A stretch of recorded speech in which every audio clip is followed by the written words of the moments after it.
ನೋಡಿ, ನಿನ್ನೆ ಶಿಕ್ಷೆ ಪ್ರಮಾಣ ಕಡಿಮೆ ಆಗಬೇಕು ಅಂತೇಳಿ ವಾದ ಪ್ರತಿವಾದ ಆಗಿತ್ತು.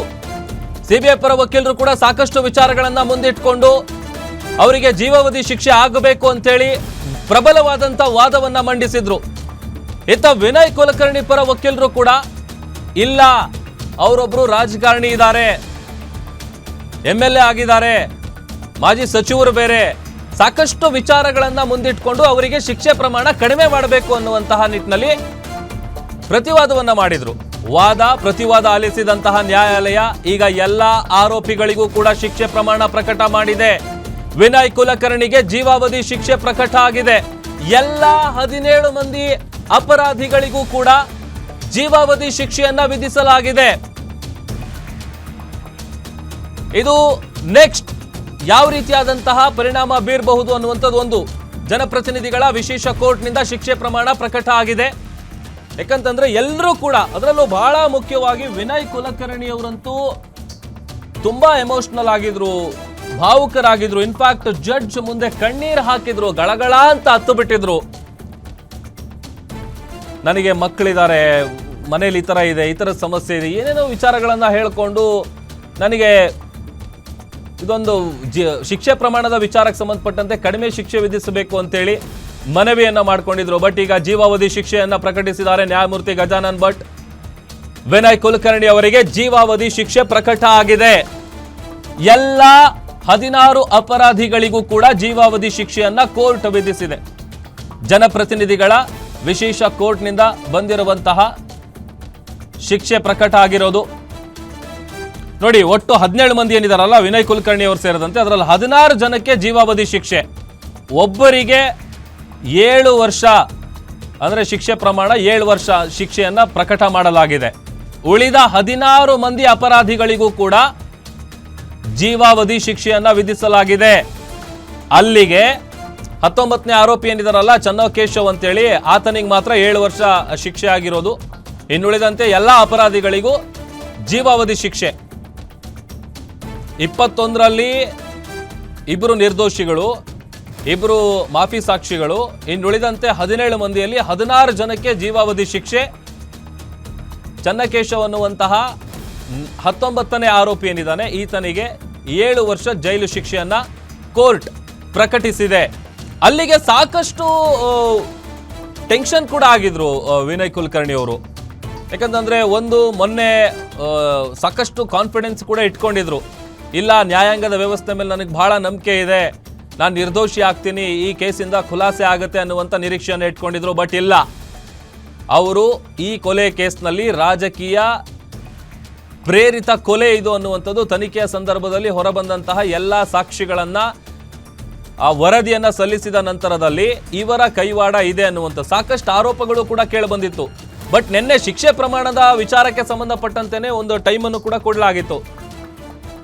ಅದಕ್ಕೆ ಸಂಬಂಧಪಟ್ಟಂತೆ ಪ್ರಬಲವಾದಂಥ ವಾದ ಪ್ರತಿವಾದ ಎರಡೂ ಕೂಡ ಆಗಿತ್ತು. ವಿನಯ್ ಕುಲಕರ್ಣಿ ಅವರಿಗೆ ಜೀವಾವಧಿ ಶಿಕ್ಷೆ ಆಗಬೇಕು ಅಂತೇಳಿ ಸಿಬಿಐ ಪರ ವಕೀಲರು ಪ್ರಬಲವಾದಂಥ ವಾದ ಮುಂದಿಟ್ಟಿದ್ರು. ಅದಕ್ಕೆ ಆಕ್ಷೇಪ ವ್ಯಕ್ತಪಡಿಸಿ ಇಲ್ಲ, ಶಿಕ್ಷೆ ಪ್ರಮಾಣದಲ್ಲಿ ಸ್ವಲ್ಪ ಕಡಿಮೆ ಮಾಡಬೇಕು ಅನ್ನುವಂಥ ನಿಟ್ಟಿನಲ್ಲಿ ಈ ಕಡೆಯಿಂದ ಕೂಡ ಪ್ರತಿವಾದ ಆಗಿತ್ತು. ಈ ವಾದ ಪ್ರತಿವಾದ ಎಲ್ಲ ಆಲಿಸಿದಂತಹ ನ್ಯಾಯಮೂರ್ತಿ ಗಜಾನನ್ ಭಟ್ ಅವರು ಒಬ್ಬ ಆರೋಪಿಗೆ 7 ವರ್ಷ ಜೈಲು ಶಿಕ್ಷೆಯನ್ನ ವಿಧಿಸಿ ಉಳಿದ 16 ಮಂದಿ ಅಪರಾಧಿಗಳಿಗೆ ಜೀವಾವಧಿ ಶಿಕ್ಷೆಯನ್ನ ಪ್ರಕಟಿಸಲಾಗಿದೆ.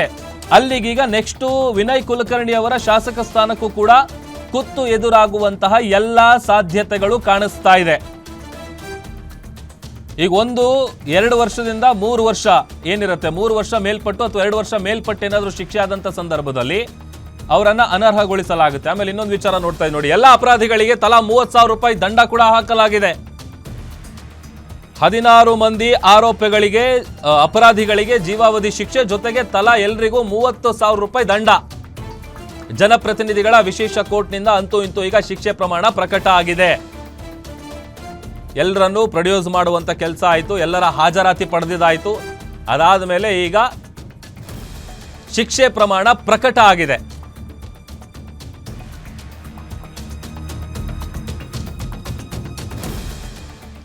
ಮತ್ತಷ್ಟು ಡೀಟೇಲ್ಸ್ ಕೊಡ್ತಾರೆ ನಮ್ಮ crime reporter Girish live join ಆಗ್ತಾ ಇದ್ದಾರೆ. ಗಿರೀಶ್, ಒಂದು ಜೀವಾವಧಿ ಶಿಕ್ಷೆ ಆಗಬಹುದು ಅನ್ನುವಂತಹ ನಿರೀಕ್ಷೆ ಇತ್ತು. ಯಾಕಂತಂದ್ರೆ ನಿನ್ನೆ ಅದೇ ರೀತಿಯಾಗಿ ಸಿಬಿಐ ಪರ ವಕೀಲರು ಪ್ರಬಲವಾದಂತಹ ವಾದವನ್ನ ಮಾಡಿದ್ರು.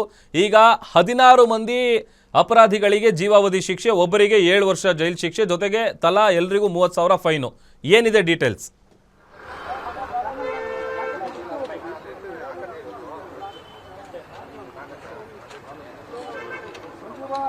ಪ್ರಭು, ನಿಜವಾಗಿಯೂ ಇಡೀ ರಾಜ್ಯವೇ ಈ ಒಂದು ಕೇಸ್ನತ್ತ ತಿರುಗಿ ನೋಡಿತು ಅಂತಾನೆ ಹೇಳಬೇಕು. ಯಾಕಂದ್ರೆ ಒಬ್ಬ ಜನಪ್ರತಿನಿಧಿ ಯಾವ ಕೆಲಸವನ್ನ ಮಾಡಬಾರ್ದಿತ್ತು ಆ ಒಂದು ಕೆಲಸವನ್ನ ವಿನಯ್ ಕುಲಕರ್ಣಿ ಅವರು ಮಾಡಿದ್ರು. ಅದೇ ರೀತಿ 2016ರಲ್ಲಿ ಏನು ತಮ್ಮ ಉದಯ್ ಜಿಮ್ನಲ್ಲಿ ಏನು ಆ ಒಂದು ವ್ಯಾಯಾಮನ ಮಾಡಿಕೊಂಡು ಅಲ್ಲಿ ಕೆಲಸವನ್ನ ಮಾಡ್ತಿದ್ದ ಆ ಒಬ್ಬ ವ್ಯಕ್ತಿಯನ್ನ ಬರ್ಬರವಾಗಿ ಗುಂಡಿಟ್ಟು ಹತ್ಯೆಯನ್ನ ಮಾಡಲಾಗಿತ್ತು. ಇದಾದ ನಂತರದಲ್ಲಿ ತಮಗೂ ಈ ಒಂದು ಕೇಸ್ಗೂ ಯಾವುದೇ ರೀತಿಯ ಸಂಬಂಧ ಇಲ್ಲ ಎನ್ನುವ ದೃಷ್ಟಿಕೋನದಲ್ಲಿ ಏನು ವಿನಯ್ ಕುಲಕರ್ಣಿ ಅವರು ಕೂಡ ವರ್ತಿಸಿದ್ದಿದೆ. ಅದರಲ್ಲೂ ಕೂಡ ಯಾವಾಗ ಆ ಒಂದು ಕೇಸ್ನಲ್ಲಿ 2 ಬಾರಿ ಜಾಮೀನು ಸಿಕ್ತು, ಅವಾಗಲೂ ಸಹ ಅವರು ಅದೇ ರೀತಿ ವರ್ತನೆಯನ್ನು ಮಾಡಿದ್ರು.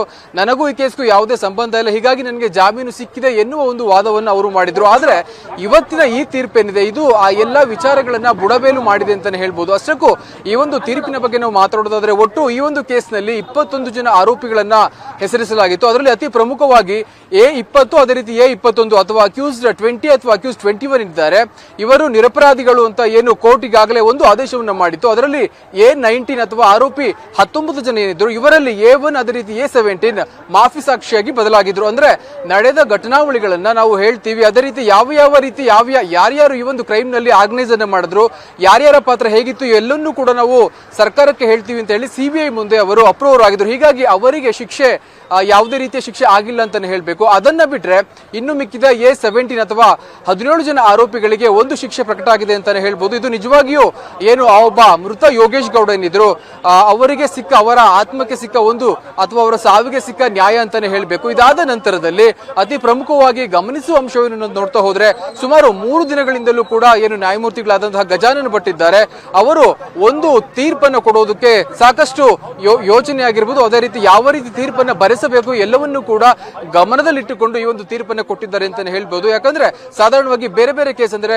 ಉದಾಹರಣೆಗೆ ಪ್ರಜ್ವಲ್ ರೇವಣ್ಣ ಅವರ ಕೇಸನ್ನು ನೋಡ್ತಾ ಹೋದ್ರೆ ಅವತ್ತಿನ ದಿವಸವೇ ಒಂದು ತೀರ್ಪು ಬಂದಿತ್ತು. ಅದು ಕೂಡ ಸಂಜೆ 5ರಿಂದ 5:30 ಸಮಯದಲ್ಲಿ ಒಂದು ತೀರ್ಪು ಬಂದಿತ್ತು. ಆದ್ರೆ ಇವತ್ತಿನ ಕೇಸ್ನಲ್ಲಿ ಸತತ 3ನೇ ದಿವಸ, ಅಂದ್ರೆ ಅವರು ದೋಷಿಗಳು ಅಂತ ಯಾವಾಗ ಒಂದು ಆದೇಶ ಬಂತು ಅಥವಾ ವರ್ಡಿಕ್ಟ್ ಬಂತು, ಅದಾದ ನಂತರದಲ್ಲಿ 3ನೇ ದಿವಸ ಈ ಒಂದು ತೀರ್ಪು ಹೊರಬಿದ್ದಿರೋದು ಇದು ಸಾಕಷ್ಟು ಗಮನಾರ್ಹ ಅಂತಾನೆ ಹೇಳ್ಬೋದು. ಇನ್ನುಳಿದಂತೆ IPC 302 ಅದೇ ರೀತಿ 120B ಪ್ರಕಾರ ಎಲ್ಲರಿಗೂ ಕೂಡ ಜೀವಾವಧಿ ಶಿಕ್ಷೆ, ಅದೇ ರೀತಿ 30,000 ರೂಪಾಯಿ ದಂಡವನ್ನ ವಿಧಿಸಿದ್ದಾರೆ.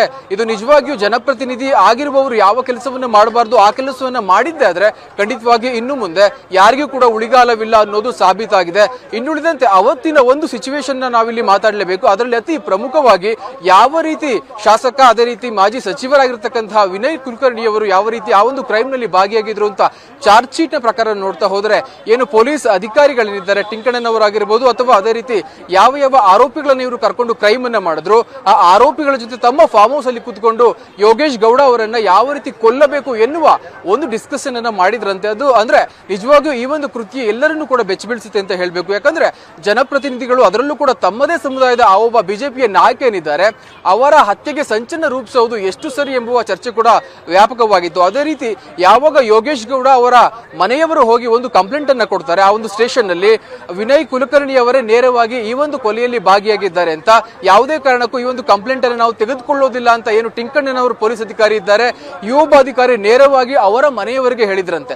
ಇದೆಲ್ಲ ಆದ ನಂತರದಲ್ಲಿ ಸಾಕಷ್ಟು ಏನು ದೊಡ್ಡ ದೊಡ್ಡ ವ್ಯಕ್ತಿಗಳಿಂದ ಕರೆಯನ್ನ ಮಾಡಿಸಿ ಹೇಳಿಸಿದ ನಂತರದಲ್ಲಿ ಓಕೆ ಈ ಒಂದು ಕೇಸನ್ನು ನಾವು ತೆಗೆದುಕೊಳ್ತೀವಿ, ರಾಜಕೀಯ ವೈಷಮ್ಯದ ಹಿನ್ನೆಲೆಯಿಂದ ಕೊಲೆಯಾಗಿದೆ ಎನ್ನುವ ಒಂದು ಮನೋಭಾವದಿಂದ ಪೊಲೀಸರು ಆ ಒಂದು ಕೇಸನ್ನು ತಗೊಂಡ್ರೆ ವಿನಃ ಯಾವುದೇ ಕಾರಣಕ್ಕೂ ವಿನಯ್ ಕುಲಕರ್ಣಿ ಅವರ ಮೇಲೆ ಒಂದು ಕೇಸ್ ಬರಬಾರದು ಎನ್ನುವ ದೃಷ್ಟಿಕೋನದಿಂದ ಇವತ್ತಿನ ಈ ಒಂದು ಕೇಸ್ನಲ್ಲಿ ಅಪರಾಧಿಯಿಂದ ಏನು ಪೂರ್ವವಾಗಿದ್ದಾರೆ ಟಿಂಕಣ್ಣನವರ್ ಅವರು ಆ ಒಂದು ಕೇಸನ್ನು ಹೂಡಿದ್ರು. ನಂತರದಲ್ಲಿ ಸಾಕಷ್ಟು ಅಂದ್ರೆ 2016ರಲ್ಲಿ ಈ ಒಂದು ಕೇಸ್ ಆಯಿತು. 2019ರ ತನಕವೂ ಕೂಡ ಇದೇ ಡ್ರಾಮಾ ಮುಂದುವರಿತಾ ಹೋಯಿತು. 2019ರಲ್ಲಿ ಯಾವಾಗ ಬಿಜೆಪಿ ಸರ್ಕಾರ ಬಂತು ಆ ನಂತರದಲ್ಲಿ ಯಡಿಯೂರಪ್ಪ ಅವರು ಈ ಒಂದು ಕೇಸನ್ನ ಸಿಬಿಐಗೆ ವರ್ಗಾಯಿಸುವ ಕೆಲಸವನ್ನ ಮಾಡಿದ್ರು. ಸಿಬಿಐ ಅಧಿಕಾರಿಗಳು ಕೂಡ ಸಾಕಷ್ಟು ಕಟ್ಟುನಿಟ್ಟಿನ ಶ್ರಮವನ್ನ ವಹಿಸ್ತಾ ಕಟ್ಟುನಿಟ್ಟಿನ ಕೆಲಸವನ್ನ ಮಾಡ್ತಾ ಮತ್ತೆ ಆ ಒಂದು ಕೇಸನ್ನ ಮೊದಲಿನಿಂದ ಕೊನೆಯವರೆಗೂ ಕೂಡ ಅಂದ್ರೆ ಅತಿ ಪ್ರಮುಖವಾಗಿ ಟೆಕ್ನಿಕಲ್ ಎವಿಡೆನ್ಸ್ ಆಗಿರ್ಬೋದು ಅಥವಾ ನೆಟ್ವರ್ಕ್ ಡಂಪ್ ಅಥವಾ ಟವರ್ ಡಂಪ್ ಎಲ್ಲ ಲೊಕೇಶನ್ ಆಧಾರಿತ ಸಾಕ್ಷ್ಯಗಳನ್ನ ಕಲೆ ಹಾಕಿ ಇದರಲ್ಲಿ ಖಂಡಿತವಾಗಿಯೂ ಏನು ಹಾಲಿ ಶಾಸಕರು ಅದೇ ರೀತಿ ಮಾಜಿ ಸಚಿವರೇನಿದ್ದಾರೆ ವಿನಯ್ ಕುಲಕರ್ಣಿ ಅವರ ಪಾತ್ರ ಇದೆ ಅಂತ ಹೇಳಿ ಪ್ರೂವ್ ಅನ್ನ ಮಾಡ್ತು. ಅದು ಆದ ನಂತರದಲ್ಲಿ ಮಾಫಿ ಸಾಕ್ಷಿಗಳು ಈ ಒಂದು ಕೇಸ್ನಲ್ಲಿ ಅತಿ ಅದ್ಭುತವಾದಂತಹ ಅಥವಾ ಮಹತ್ವದ ಪಾತ್ರವನ್ನು ವಹಿಸ್ತಾರೆ ಅಂತಾನೆ ಹೇಳ್ಬೇಕು. ಯಾಕಂದ್ರೆ ಪ್ರತಿಯೊಂದು ಕೇಸ್ನಲ್ಲೂ ಕೂಡ ಸಾಕ್ಷಿಗಳಿಲ್ದೇನೆ, ಅದರಲ್ಲೂ ಕೂಡ ಪೊಲೀಸ್ ಆಗಿರ್ಬೋದು, ಅದೇ ರೀತಿ ಸರ್ಕಾರಿ ಇಲಾಖೆಗಳು, ಉದಾಹರಣೆಗೆ ಸಿಬಿಐ ಆಗಿರ್ಬೋದು, NIA ಆಗಿರ್ಬೋದು, ಸರಿಯಾದ ಸಾಕ್ಷಿಗಳನ್ನು ಒದಗಿಸದೇನೆ ಸಾಕಷ್ಟು ಕೇಸ್ಗಳು ಬಿದ್ದು ಹೋಗಿವೆ. ಆದ್ರೆ ಈ ಒಂದು ಕೇಸ್ ಸಹ ಅದೇ ರೀತಿ ಬೀಳುವ ಎಲ್ಲ ಸೂಚನೆಗಳು ಕೂಡ 2019 ತನಕ ಕೇಳಿ ಬಂದಿತ್ತು. ಆದ್ರೆ ಇವತ್ತಿನ ಈ ಕೇಸ್ ಏನಿದೆ ಅದರಲ್ಲಿ ಅತಿ ಪ್ರಮುಖವಾಗಿ ಮಾಫಿ ಸಾಕ್ಷಿಗಳು, ಅದೇ ರೀತಿ ಸಿಬಿಐ ಅಧಿಕಾರಿಗಳು ಸಾಕಷ್ಟು ಅಗತ್ಯ ಕ್ರಮಗಳಾಗಿರ್ಬೋದು, ಅದೇ ರೀತಿ ಸಾಕಷ್ಟು ಟೆಕ್ನಿಕಲ್ ಎವಿಡೆನ್ಸ್ ಗಳನ್ನ ಕಲೆ ಹಾಕಿರುವ ಉದ್ದೇಶದಿಂದ ಇವತ್ತು ಇವರೆಲ್ಲರಿಗೂ ಕೂಡ ಶಿಕ್ಷೆ ಪ್ರಮಾಣ ಪ್ರಕಟ ಆಗಿದೆ. ಅದು ಕೂಡ ಜೀವಾವಧಿ ಶಿಕ್ಷೆ, ಅದು ಕೂಡ ತಲಾ 30,000 ದಂಡ ಪ್ರಕಟ ಆಗಿದೆ. ಇದು ನಿಜವಾಗಿ ಒಂದು ನ್ಯಾಯಕ್ಕೆ ಸಂದ ಜಯ. ಅದೇ ರೀತಿ ಏನು ಆ ಒಂದು ದಿನ ಕೊಲೆಯಾದಂತಹ ಯೋಗೇಶ್ ಗೌಡ ಅವರ ಒಂದು ಸಾವಿಗೆ ಸಿಕ್ಕ ನ್ಯಾಯ ಅಂತಾನೆ ಹೇಳ್ಬೋದು ಪ್ರಭು. ಓಕೆ, ಥ್ಯಾಂಕ್ ಯು ಗಿರೀಶ್ ನಿಮ್ಮೆಲ್ಲ ಡೀಟೇಲ್ಸ್ಗಾಗಿ.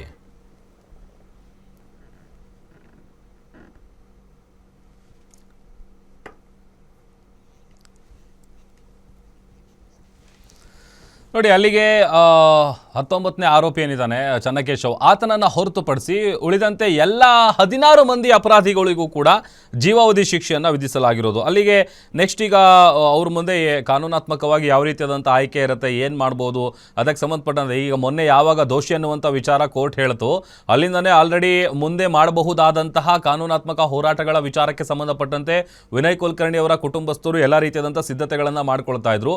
ಈಗ ಅಲ್ಲಿಗೆ ಜೀವಾವಧಿ ಶಿಕ್ಷೆ ಪ್ರಕಟ ಆಗಿದೆ. ಯಾಕಂತಂದ್ರೆ ದೋಷಿಗಳು ಅಂತ ಒನ್ಸ್ ಕೋರ್ಟ್ ಅಭಿಪ್ರಾಯ ಪಟ್ಟ ನಂತರದಲ್ಲಿ ಈ ಶಿಕ್ಷೆ ಪ್ರಮಾಣ ಎಷ್ಟಿರುತ್ತೆ ಅನ್ನುವಂಥ ಒಂದು ಕ್ಯೂರಿಯಾಸಿಟಿ ಏನಿತ್ತಲ್ಲ, ಯಾಕಂತಂದ್ರೆ ಅಲ್ಲಿಗೆ ಈ ಒಂದು ತೀರ್ಪಿನ ಮೂಲಕ ಕಾನೂನಿನ ಮುಂದೆ ಎಲ್ಲರೂ ಕೂಡ ಒಂದೇ. ಅದು ಸಾಮಾನ್ಯ ವ್ಯಕ್ತಿ ಆಗಿದ್ರು ಅಷ್ಟೇ, ಜನಪ್ರತಿನಿಧಿ ಆಗಿದ್ರು ಅಷ್ಟೇ, ಆತ MLA ಆಗಿದ್ರು ಅಷ್ಟೇ, ಯಾರೇ ಆಗಿದ್ರು ಅಷ್ಟೇ. ಈ ಯೋಗೇಶ್ ಗೌಡ ಕೊಲೆ ಕೇಸ್ಗೆ ಸಂಬಂಧಪಟ್ಟಂತೆ ಎಲ್ಲ ಆ ಅಪರಾಧಿಗಳೇನಿದ್ದಾರೆ ಎಲ್ಲರೂ ಏನು ಈ ಕೊಲೆ ಕೇಸ್ನಲ್ಲಿ ಇನ್ವಾಲ್ವ್ ಆಗಿದ್ರು ಆ ಎಲ್ಲರಿಗೂ ಕೂಡ ಇವತ್ತು ಜೀವಾವಧಿ ಶಿಕ್ಷೆಯನ್ನು ಕೋರ್ಟ್ ಪ್ರಕಟ ಮಾಡಿದೆ. ಅಲ್ಲಿಗೆ ಮುಂದೆ ಇದು ಒಂದು ವಿನಯ್ ಕುಲಕರ್ಣಿ ಅವರು ಅವರ ಕುಟುಂಬಸ್ಥರು ಇದನ್ನು ಹೇಗೆ ಕಾನೂನಾತ್ಮಕವಾಗಿ ಹೋರಾಟ ಮಾಡ್ತಾರಾ ಅಥವಾ ಏನು ಮಾಡ್ತಾರೆ ಅನ್ನುವಂಥದ್ದು ಒಂದು ಕಡೆ ಆದರೆ, ಮತ್ತೊಂದು ಕಡೆ ಅಲ್ಲಿಗೆ ಸಹಜವಾಗಿ ಅವರ ಶಾಸಕ ಸ್ಥಾನಕ್ಕೂ ಕೂಡ ಕುತ್ತು ಬರುತ್ತೆ ಈ ಥರದ ತೀರ್ಪು ಹೊರ ಬಂದರೆ ಅನ್ನುವಂತಹ ಲೆಕ್ಕಾಚಾರಗಳಿತ್ತು. ಈಗ ಅದೇ ಥರದ ಬೆಳವಣಿಗೆಗಳು ಆಗ್ತಾ ಇದೆ. 21 ಮಂದಿಯ ಪೈಕಿ 4 ಜನ ಬಿಟ್ಟರೆ ಅಲ್ಲಿ ಉಳಿದಂಥ 17 ಜನರಲ್ಲಿ 16 ಜನಕ್ಕೆ ಜೀವಾವಧಿ ಶಿಕ್ಷೆ, ತಲಾ 30,000 ರೂಪಾಯಿ ದಂಡವನ್ನು ವಿಧಿಸಿ ಜನಪ್ರತಿನಿಧಿಗಳ ವಿಶೇಷ ನ್ಯಾಯಾಲಯ ಶಿಕ್ಷೆ ಪ್ರಮಾಣವನ್ನು ಪ್ರಕಟ ಮಾಡಿದೆ.